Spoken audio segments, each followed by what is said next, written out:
ನೀನು ನೋಡಿದ್ರೆ ವಯಸ್ಸಿನಲ್ಲಿ ಚಿಕ್ಕವಳು ಅಂತೀಯ, ಏನು ಯಾರನ್ನಾದರೂ ಪ್ರೀತಿಸುತ್ತಿದ್ದೀಯಾ ಎಂದು ಗಟ್ಟಿಯಾಗಿ ಕೇಳಿದಳು. ಲವ್ ಅಲ್ಲ ಏನೂ ಇಲ್ಲ ಎಂದನು ನಿಧಾನವಾಗಿ. ಇಲ್ಲೇ ಈ ರೀತಿ ಅಳ್ತಿದ್ಯಾ, ಇನ್ನ ಲವ್ ಎಲ್ಲಿ ಮಾಡಿರ್ತೀಯ ಬಿಡು ಅಂತ ಅಂದುಕೊಳ್ಳುತ್ತಾ ಮಲಗಿಕೊಂಡಳು. ಬೆಳಗ್ಗೆ ಎದ್ದಿದ್ದ ತಕ್ಷಣ ಮೇಘನ ತಂದೆ ತಾಯಿಯನ್ನ ಎಲ್ಲರ ಮುಂದೆ ವಯಸ್ಸನ್ನ ಯಾಕೆ ಬಚ್ಚಿಟ್ರಿ ಎಂದು ಜೋರಾಗಿ ಕೇಳಿದನು. ಅವರು ಹೇಳುವುದನ್ನು ಕೇಳಿಸಿಕೊಳ್ಳದೆ ಕೋಪವಾಗಿ ಹೊರಟು ಹೋದನು. ಮೇಘನಾಗೆ ಇದನ್ನು ಸಹಿಸಿಕೊಳ್ಳಲಾಗಲಿಲ್ಲ. ಆದರೆ ಮನೆಯವರ ಮುಂದೆ ಬಾಯಿ ಬಿಚ್ಚದೆ ಸುಮ್ಮನಿದ್ದಳು. ಊರಿನಲ್ಲಿ ಮದುವೆಯಾದ ಮೇಲೆ ನಡೆಯಬೇಕಾದ ಕಾರ್ಯಕ್ರಮಗಳೆಲ್ಲ ಪೂರ್ತಿಯಾದ ಮೇಲೆ ಆದಿತ್ಯನ ಜೊತೆ ಮೇಘನಳನ್ನು ಕಳುಹಿಸಿದರು. ಅವಳನ್ನು ತನ್ನ ಜೊತೆ ಕರೆದುಕೊಂಡು ಹೋಗುವುದು ಇಷ್ಟವಿಲ್ಲದಿದ್ದರೂ ಮನೆಯವರ ಬಲವಂತಕ್ಕೆ ಕರೆದುಕೊಂಡು ಹೋದನು. ತಾನು ಇರುವ ಫ್ಲಾಟಿಗೆ ಮೇಘನಳನ್ನು ಕರೆದುಕೊಂಡು ಬಂದನು. ಒಳಗಡೆ ಬಂದ ತಕ್ಷಣ, ಏನು ನನ್ನನ್ನು ಊರಲ್ಲೇ ತೊಲಗಿಸಿಕೊಳ್ಳಬೇಡೋಣ ಅಂತ ಅಂದುಕೊಂಡಿದ್ದೀಯಾ? ಈ 2 ವಾರಗಳು ನನ್ನಲ್ಲಿ ಇರುವ ಸಾಫ್ಟ್ ಆ್ಯಂಗಲ್ ಮಾತ್ರ ನೋಡಿದೆ, ಈಗ ನೋಡ್ತೀಯಾ? ನೋಡು ನಿಜವಾದ ಸಿನಿಮಾ ಎಂದು ಕೋಪದಿಂದ ಹೊರಟು ಹೋದಳು. ಮೇಘನ ಮಾತುಗಳನ್ನು ಕೇಳಿದ ಆದಿತ್ಯ ಅಯೋಮಯವಾಗಿ ಯೋಚನೆ ಮಾಡತೊಡಗಿದನು. ಅಷ್ಟರಲ್ಲೇ ಕದಲುತ್ತಿರುವ ಮೇಘನಳನ್ನು ನೋಡಿ ಆಲೋಚನೆಗಳಿಂದ ಹೊರಬಂದು ಕಣ್ಣು ಮುಚ್ಚಿಕೊಂಡನು. ಆದರೆ ಎಷ್ಟೊತ್ತಿಗೆ ನಿದ್ದೆ ಹಿಡಿಯಿತು.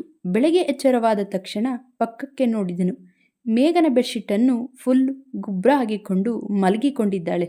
ಎದ್ದು ಹೊರಗಡೆ ಹೋಗಿ ಹಾಲನ್ನು ತೆಗೆದುಕೊಂಡು ಬಂದು ಕಿಚನ್ ಒಳಗೆ ಇಟ್ಟು ಪೇಪರ್ ಹಿಡಿದು ಕುಳಿತುಕೊಂಡನು. 8 ಗಂಟೆ ಆಯಿತು. ಆದರೂ ಮೇಘನ ನಿದ್ದೆಯಿಂದ ಎದ್ದೇಳಲಿಲ್ಲ. ಹೋಗಿ ಕಾಫಿ ಮಾಡಿಕೊಂಡು ಕುಡಿದು ಫ್ರೆಶ್ ಆಗಿ ಟಿವಿ ಆನ್ ಮಾಡಿ ಭಕ್ತಿ ಚಾನಲನ್ನು ಇಟ್ಟನು. ಅಷ್ಟರಲ್ಲೇ ಬೆಡ್ರೂಮಿನಿಂದ hi guys, this is your Megha, ಮೇಘನ ಇಸ್ ಬ್ಯಾಕ್ ಅನ್ನುತ್ತಾ ಕೈ ಬೀಸುತ್ತಾ ಫೋನನ್ನು ಹಿಡಿದುಕೊಂಡಿದ್ದಾಳೆ ಮೇಘನ. ಮಧ್ಯ ಮಧ್ಯದಲ್ಲಿ ವಿಶ್ ಮಾಡಿದ ಪ್ರತಿಯೊಬ್ಬರಿಗೂ ಥ್ಯಾಂಕ್ಸ್ ಹೇಳುತ್ತಿದ್ದಾಳೆ. ಒಳಗಡೆ ಅಯೋಮಯವಾಗಿ ನೋಡುತ್ತಿದ್ದಾನೆ ಆದಿತ್ಯ. ಫೋನ್ ಪಕ್ಕಕ್ಕಿಟ್ಟು ಹೊರಗಡೆ ಬಂದು ಗುಡ್ ಮಾರ್ನಿಂಗ್ ಎಂದಳು. Good morning, coffee or tea ಎಂದನು.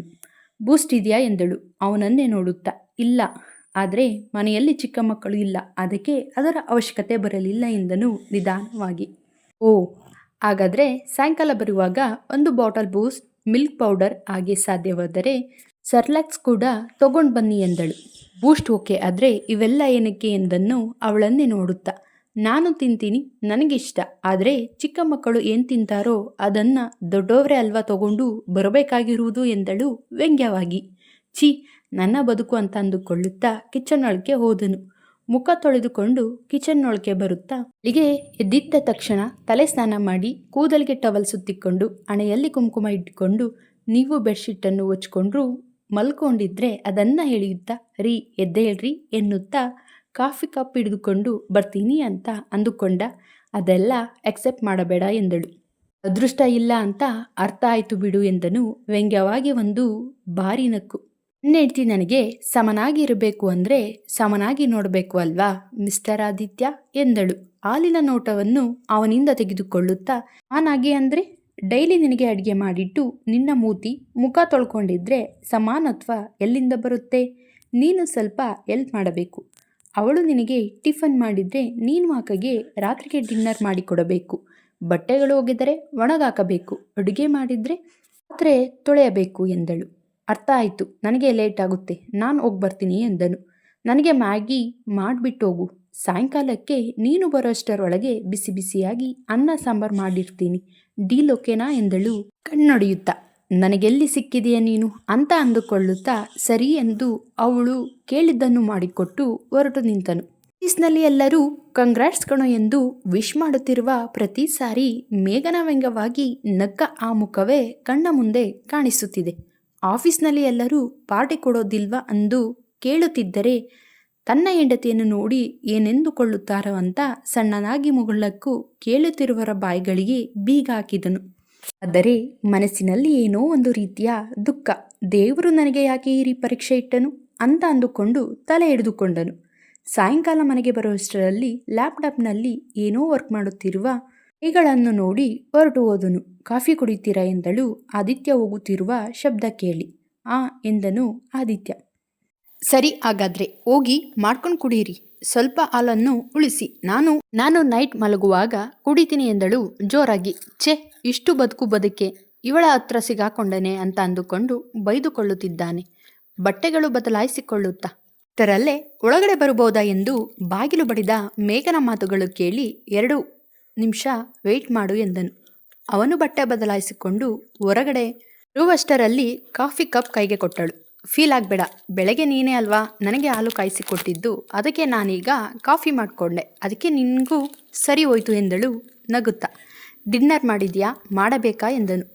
ನನಗೆ ಮಾತಿನ ಮೇಲೆ ನಿಲ್ಲುವ ಅಭ್ಯಾಸ ಇದೆ, ಅಡುಗೆ ಮಾಡಿದ್ದೀನಿ ಎಂದಳು. ಸರಿ ಎಂದನು ಟಿವಿ ಆನ್ ಮಾಡುತ್ತಾ. ಬೂಸ್ಟ್ ತೊಗೊಂಡು ಬರಲಿಲ್ವಾ ಎಂದು ಪ್ರಶ್ನಿಸಿದಳು. ಮರ್ತೋದೆ, ನಾಳೆ ತೊಗೊಂಡು ಬರ್ತೀನಿ ಎಂದನು. ತೊಗೊಂಡು ಬಂದರೆ ಫುಡ್, ಇಲ್ಲದಿದ್ದರೆ ಖಾಲಿ ಹೊಟ್ಟೆಯಲ್ಲಿ ಈ ಕಳರಾತ್ರಿಯನ್ನು ಕಳೆಯಬೇಕು ಎಂದಳು. ಏನು ಬೆದರಿಸ್ತಿದ್ಯಾ ಎಂದನು ಕೋಪವಾಗಿ. ನಡೆಯುವುದನ್ನು ಹೇಳ್ತಿದ್ದೀನಿ, ಸಮಾನ ಅಂತ ಹೇಳ್ತಿದ್ರಿ, ಮತ್ತೆ ಇದ್ದೇನಯ್ಯ ಆದಿತ್ಯ ಎಂದಳು ನಗುತ್ತಾ. ನೀನು ನನ್ನನ್ನು ಟಾರ್ಚರ್ ಮಾಡ್ತಿದ್ಯಾ ಗೊತ್ತಾ ನಿನಗೆ ಎಂದನು ಅಸಹನೆಯಿಂದ. ಇದು ಜಸ್ಟ್ ಸ್ಯಾಂಪಲ್ ಅಷ್ಟೇ, ಇನ್ನೂ ಇದೆ. ನನ್ನನ್ನು ತೊಲಗಿಸಿಕೊಳ್ಳಲಾಗದೆ, ಆಗಂತ ಪಕ್ಕದಲ್ಲಿ ಇಟ್ಟುಕೊಳ್ಳಲು ಆಗದೆ, ಜೇಬಿನಲ್ಲಿರುವ ಮುಳ್ಳು ಕುಳಿತುಕೊಂಡಾಗ ಚುಚ್ಚಿಕೊಳ್ಳುತ್ತದೆ ಅನ್ನುವ ಥರ ಇನ್ನೂ ಅಷ್ಟೇ ನಿನ್ನ ಬದುಕು ಎಂದಳು ನಗುತ್ತಾ. ನಿನಗೆ ಮನಸ್ಸೇ ಇಲ್ವಾ? ಮನಸ್ಸಾಕ್ಷಿ ಅನ್ನೋದು ಒಂದು ಇರುತ್ತದೆ, ಅದಾರು ಗೊತ್ತಾ ನಿನಗೆ ಎಂದನು ಕೋಪದಿಂದ ಕೈಯಲ್ಲಿರುವ ರಿಮೋಟನ್ನು ತೆಗೆದು ಬಿಸಾಕುತ್ತಾ. ಈ ಅರಚಾಡುವುದು ಕಿರುಚಾಡುವುದು ನನ್ನ ಬಳಿ ನಡೆಯುವುದಿಲ್ಲ. ಅದರ ಮೇಲೆ ನನ್ನ ಮಾತು, ನನ್ನ ಪ್ರವರ್ತನೆ ಇರುತ್ತದೆ. ನೆನಪಿಟ್ಟಿಕೋ, ಮನಸ್ಸಾಕ್ಷಿನ ಅದು ನಿನಗೆ ಗೊತ್ತಾ? ನಿನಗಿಂತ 10 ವರ್ಷ ಚಿಕ್ಕವಳು. ನನ್ನ ಪ್ರಪಂಚ ಯಾವ ರೀತಿ ಇರುತ್ತದೋ ನಿನಗೆ ಗೊತ್ತಾ? ಯಾವಾಗಲಾದರೂ ಯೋಚನೆ ಮಾಡಿದ್ದೀಯಾ? ನಿನ್ನ ಆಲೋಚನೆಗೆ ನನ್ನ ಆಲೋಚನೆಗೆ ಎಷ್ಟು ವ್ಯತ್ಯಾಸ ಇರುತ್ತೋ ಅದಾದರೂ ಗೊತ್ತಾ? 10 ವರ್ಷ ದೊಡ್ಡವನಾದರೂ ಯಾಕೆ ಮದುವೆಗೆ ಒಪ್ಪಿಕೊಂಡೆ ಗೊತ್ತಾ? ನಿನ್ನನ್ನು ನೋಡಿದ ತಕ್ಷಣ ನನಗೆ ಇಷ್ಟವಾದೆ. ನಿನ್ನಲ್ಲಿ ನನಗೆ ವಯಸ್ಸು ಕಾಣಿಸಲಿಲ್ಲ. ಆ ಟೈಮಿನಲ್ಲಿ ರೆಸ್ಪಾನ್ಸಿಬಲ್ ಆಗಿ ಇರುವ ಒಬ್ಬ ವ್ಯಕ್ತಿಯನ್ನು ನೋಡಿದೆ. ನಿನ್ನ ಮಾತು ಪ್ರವರ್ತನೆ ನನಗೆ ಹೊಸದೇ ಆದರೂ ನಾನು ನನ್ನನ್ನು ಬದಲಾಯಿಸಿಕೊಳ್ಳಬೇಕು ಅಂತ ಅಂದುಕೊಂಡೆ. ಆದರೆ ನೀನು ಆ ದಿನ ಅಂದೆ ನೋಡು, ನನಗಿಂತ ಚಿಕ್ಕ ಹುಡುಗಿ, ನನಗೆ ಇಷ್ಟ ಇಲ್ಲ ಅಂತ. ಅಲ್ಲೇ ನನ್ನ ಆಸೆ ಸತ್ತು ಹೋಯಿತು. ಆದರೂ ಸರಿ ಬಿಡು, ಯಾವುದೋ ಒಂದು ಟೈಮ್ನಲ್ಲಿ ಅರ್ಥ ಮಾಡಿಕೊಳ್ಳುತ್ತಾನೆ ಅಂತ ಸುಮ್ಮನಾದೆ. ಮದುವೆಯಾದ ಮರುದಿನವೇ ನಮ್ಮ ಮನೆಯಲ್ಲಿ ನಮ್ಮ ಅಪ್ಪ ಅಮ್ಮನನ್ನು ಎಷ್ಟು ಮಾತುಗಳು ಅಂದೆ. ಆದರೂ ಅವರು ತಿರುಗಿಸಿ ನಿನ್ನನ್ನು ಒಂದು ಮಾತು ಅನ್ನಲಿಲ್ಲ. ಕಾರಣ ನೀನು ಆ ಮನೆಯ ಅಳಿಯ ಅಂತ. ಅಳಿಯ ಅಂದರೆ ಮಗಳನ್ನು ಮದುವೆ ಮಾಡಿಕೊಂಡವನೇ ಅಲ್ಲ, ಆ ಮನೆಯಲ್ಲಿ ಇನ್ನೊಬ್ಬ ಮಗ ಅಂತ. ನಿನಗೆ ಆ ಅರ್ಹತೆ ಇಲ್ಲ. ಇಷ್ಟು ನಡೆದರೂ ಯಾಕೆ ನಿನ್ನನ್ನು ಬಿಡಲಿಲ್ಲ ಗೊತ್ತಾ? ಇನ್ನು ರಿಯಲೈಸ್ ಆಗಬೇಕು ಆದಿತ್ಯ. ಹೆಣ್ಣು ಕೊಟ್ಟವರಿಗೆ ನೀನು ಕೊಡುವ ಬಹುಮಾನ ಇದೇನಾ? ನಾನು ಮತ್ತೆ ಹಿಂದಿರುಗಿ ಕೊಡೋದು ಬೇಡ್ವಾ? ನೀನು ಮಾಡಿದ ತಪ್ಪಿಗೆ ನಾನಾಕೆ ಶಿಕ್ಷೆ ಅನುಭವಿಸಬೇಕು ಎಂದಳು ಕೋಪದಿಂದ. ಹೌದು, ನಾನೇನು ತಪ್ಪು ಮಾಡಿದೆ ಎಂದನು ಅಸಹನೆಯಿಂದ. ಮದುವೆ ಅಂದರೆ ಜಸ್ಟ್ ಇಷ್ಟವಾಗದಿದ್ದರೆ ಬದಲಾಯಿಸಿಕೊಳ್ಳುವುದಕ್ಕೆ ನಾವು ಹಾಕಿಕೊಂಡಿರೋ ಡ್ರೆಸ್ ಅಲ್ಲ. ನನ್ನ ಬಗ್ಗೆ ತಿಳಿದುಕೊಳ್ಳದೆ ನನ್ನನ್ನು ಮದುವೆ ಮಾಡಿಕೊಂಡಿರುವುದು ನಿನ್ನ ತಪ್ಪೇ ಅಲ್ವಾ ಎಂದಳು ಜೋರಾಗಿ. ಈ ವಿಡಿಯೋ ಇಷ್ಟವಾಗಿದ್ದಲ್ಲಿ ನಮ್ಮ ಚಾನಲ್ಗೆ ಸಬ್ಸ್ಕ್ರೈಬ್ ಮಾಡಿ.